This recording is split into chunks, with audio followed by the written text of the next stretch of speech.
Okay, here we are. There's the lovely Laura. Gonna take her inside the rain deal. This is the old style cooling towers that they use for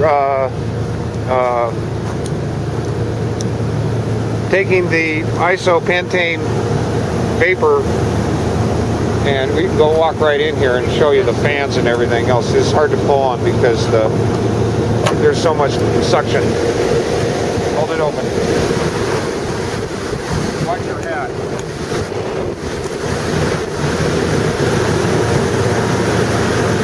These fans up here are probably about 100 horsepower each. And they are gigantic, as you can see.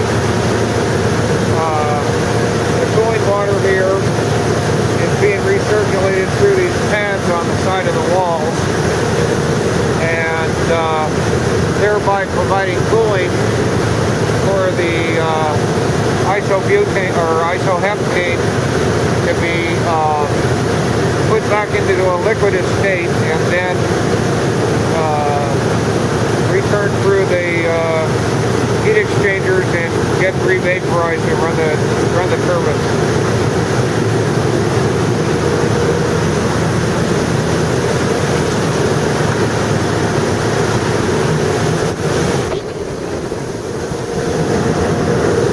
Thank you.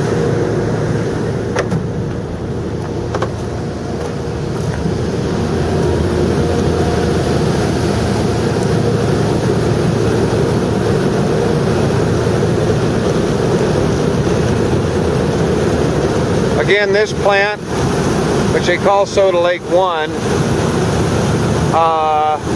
was built back in, I believe it was like 1985, 86, right around that area. And this plant, when it first came online, was producing about 12 megawatts of electricity. And because of the huge success of this plant, they built the Soda Lake 2 facility, which was the larger facility we were at previous to this. I came over here to show how this whole system works.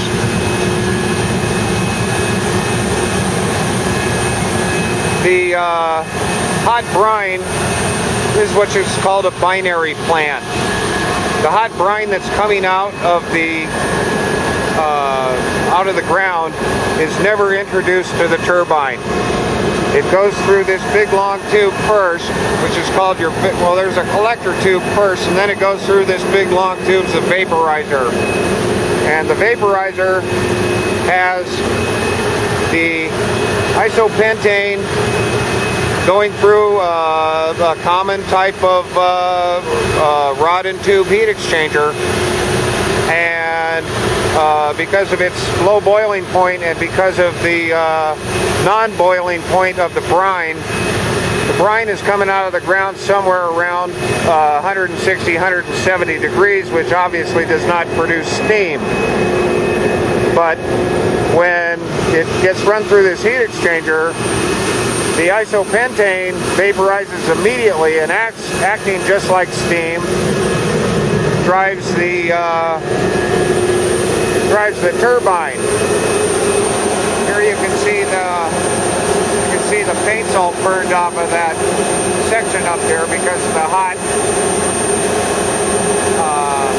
vapor that's coming down, driving this turbine.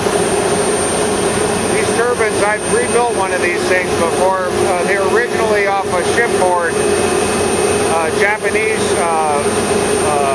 ships, and have been converted to this peaceful application here. Once the vapor passes through the turbine, it goes back up into that collection deal, and then goes back over, goes underground, comes out right there, and goes into the heat exchanger building.